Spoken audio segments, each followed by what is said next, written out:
তো হ্যালো সবাইকে, good morning. আশা করছি তোমরা সবাই খুব ভালো আছো, আর আমিও কিন্তু বেশ ভালো আছি। তো চলো তাহলে আজকে ভিডিওটা স্টার্ট করা যাক। তো সকাল সকাল আমার মনে হলো যে একটুখানি আজকে পোলাও করা যাক। তো সেই কারণে আমি এখানে দেখতে পাচ্ছি আমি এই 1 কৌটো চাল নিয়ে নিয়েছি। এবার আমি তো পরিমাণ জানি না, তো যেটা মন চাই আমি সেরকমই নিয়ে নিয়েছি। আর চাল নেওয়ার পর আমি সেই 2বার না 3বার এরকম চালের বস্তায় ফেলে দিয়ে তারপর নিতে হয়, সেরকম নিয়ে নিয়েছি। আর আমি কিন্তু এখানে এই 1 বাটির কিন্তু এতটা হয়েছে। তো এই চালটাকে একদম ভালো করে ধুয়ে নেব। তো তারপরে কিন্তু জলটাকে ভালো করে ধুয়ে নিয়েছি। তারপরে এখানে তো দেখতে পাচ্ছ চালটা মানে যতক্ষণ না ভালো মতো নোংরা না ক্লিয়ার হচ্ছে ততক্ষণ তো আমাদেরকে ভালো করে ধুতে হবে, না তো চালের নোংরা থেকে যাবে। তো যাই হোক, তো সেই কারণে আর এদিকে ভালো মতো চালটা একটুখানি ধুয়ে নিয়েছিলাম। আর আমি কিন্তু বাড়ির যে চাল ছিল তো সেই চাল দিয়ে কিন্তু ধুয়ে নিয়েছিলাম। তারপরে কিন্তু এখানে ভালো মতো জল ধোয়া হয়ে গেছে, দিয়ে স্বচ্ছ হয়ে যাওয়ার পরে কিন্তু আমি জলটা চাল থেকে ঝরিয়ে তারপরে আমি রেখে দিয়েছিলাম। তারপরে হচ্ছে গিয়ে এখানে চিকুদেরকে দেখাচ্ছি এই কারণে, হয়তো তোমাদের মনে অনেক কারোর প্রশ্ন থাকে যে বারবার করে এখানে বিড়াল দেখায়। বারবার বিড়াল বলতে তো আমি এদেরকে তো বিশেষ করে দেখাই। আসল কথা কী বলো তো, মানে চিকুকে কিন্তু আমরা যেরকম একটা ছোট্টবেলা থেকে যেরকম একটা বাচ্চা মানুষ করি, সেরকমভাবে কিন্তু ওকেও সেভাবেই আমরা মানুষ করেছি।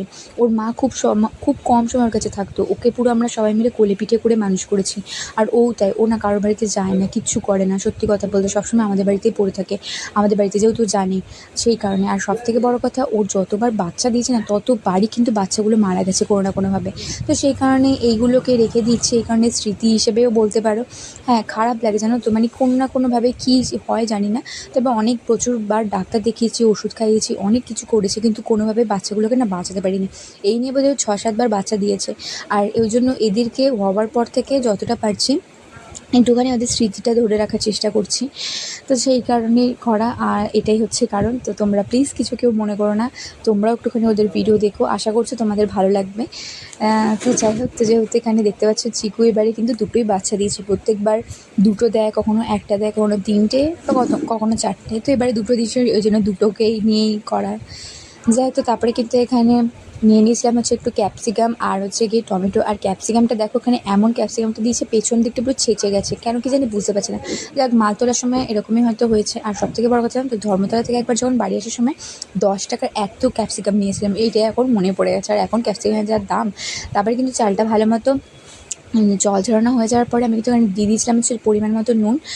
পরিমাণ বলতে কি, আমি যা দিয়েছি সব আছে কিন্তু সব 1 চামচ 1 চামচ করে দিয়ে দিয়েছি। নুন দিয়েছি, চিনি, তারপর হচ্ছে হলুদ গুঁড়ো, আর হচ্ছে গিয়ে ঘি আর কাঁচা লঙ্কা, এইগুলোই কিন্তু আমি এখানে দিয়েছি। এইগুলো দিয়েই মাখিয়ে রাখতে হবে। আর আমি কিন্তু এটা নিয়ে 3বার করছি পোলাও। আর এইবারে কিন্তু হচ্ছে গিয়ে সেরকম কাজু বাদাম কিশমিশ নেই, যেহেতু বললাম হুট করে সিদ্ধান্ত নিয়েছি এসব করবো বলে, সেই কারণে।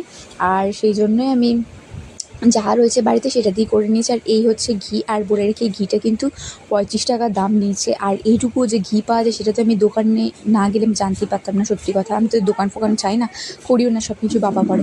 তো সেই কারণে আর এখানে ভালো মতো ঘিটা একটু ঢেলে নিচ্ছিলাম। তার ওপরে যে একটু ঝোল টাইপের ছিল সেটা কিন্তু একেবারে পড়ে গেছিলো।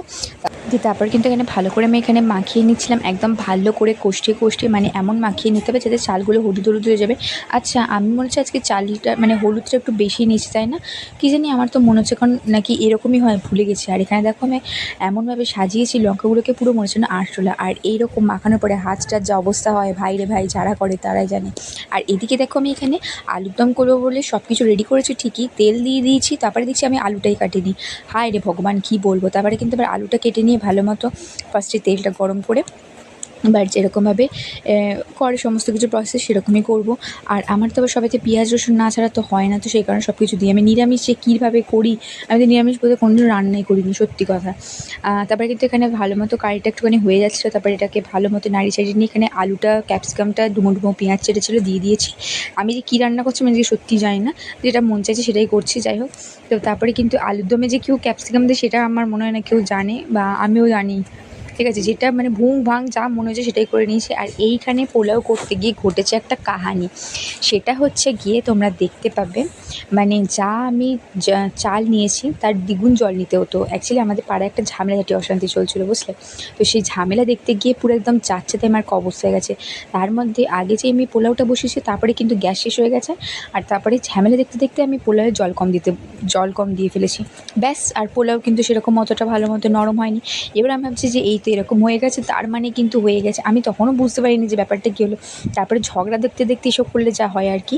তারপরে যখন খাচ্ছিলাম, খেতে গিয়ে তখন মনে পড়লো ভাতটা মানে অনেকটাই শক্ত ছিল, আর একটু জল লাগতো, কারণ আমার মনে পড়লো যে আমি কতটা দিয়েছিলাম। আমি মাত্র বোধহয় ১ গ্লাস জল দিয়েছিলাম, মানে যেখানে ২ গ্লাস জল, সরি ৩ গ্লাস জল দিতে হতো। যাই হোক, কী আর করা যাবে, যেহেতু নিজে হাতে বানিয়েছি, নষ্ট করলে তো একদম পিঠে আছে কপালে। তো যাই হোক, তো সেটাই আবার সন্ধ্যেবেলাতেও খেয়ে নিয়েছিলাম। তো যাই হোক, আর আজকে আমি সারাদিনে নিজেকে দেখাইনি, একটু কিছু কারণ ছিল, তো সেই কারণে। তো যাই হোক, তো এই ছিল আজকের ভিডিওটা। কেমন লাগলো তোমরা জানিও। দেখা হচ্ছে একটা নেক্সট ভিডিওতে। আর যারা আমার চ্যানেলটা এখনও সাবস্ক্রাইব করনি তারা কিন্তু অবশ্যই করে দিও। সো টাটা, বাই বাই সবাইকে, love you so much guys.